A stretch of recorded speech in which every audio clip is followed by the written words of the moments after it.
सभी अभ्यर्थी कृपया श्रुत लेख के लिए तैयार रहें। आज देश को कमजोर बनाने वाली ऐसी अनेक ताकतें अपना सिर उठाए खड़ी हैं, जिनको रोकना हमारा पहला कर्तव्य है। यदि हम समय रहते इन ताकतों को बढ़ने से नहीं रोक पाए तो भविष्य में हमारे लिए खतरा बढ़ जाएगा। आप असम की स्थिति से परिचित हैं।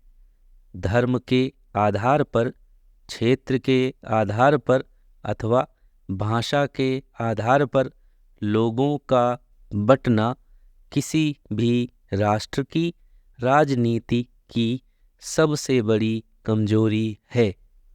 हम देश में शांति और स्थिरता तभी ला सकते हैं जब देश के प्रत्येक नागरिक को खाने के लिए भोजन, रहने के लिए घर तथा करने के लिए काम मिले। और यह तभी संभव है जब देश का प्रत्येक नागरिक ईमानदार, परिश्रमी और स्वावलंबी हो। देश के नेता तथा कर्मचारी जिनके हाथ में देश के विकास का कार्य होता है, देश का संचालन निस्वार्थ भाव से करें।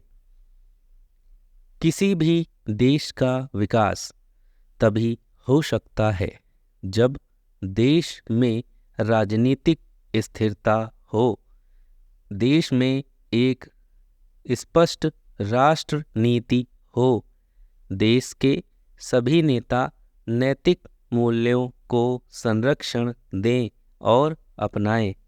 हमारे राष्ट्रपिता ने देश के विकास के लिए स्वदेशी की बात कही थी और अपने सिद्धांतों को अपनाकर उन्होंने पूरे देश को एक करने का प्रयास किया।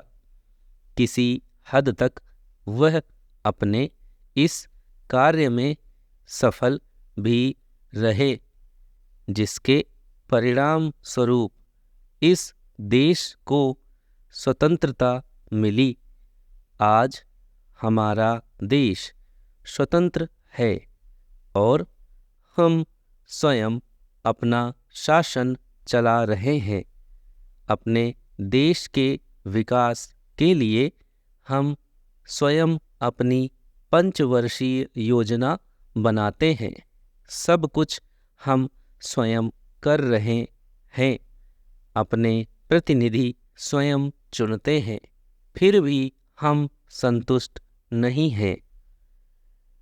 बजट के सिलसिले में देश में यह निश्चय किया गया है कि उत्पादन बढ़ाने के लिए कोई 1800 योजनाएं शुरू होंगी। संयुक्त राष्ट्र ने भी यह बात महसूस की है कि इन मदों पर अनुदान की रकम 50% सैकड़े और बढ़नी चाहिए। कृषि तथा शिक्षा के लिए क्रमशः 27 तथा 5 करोड़ रुपए की व्यवस्था की गई है।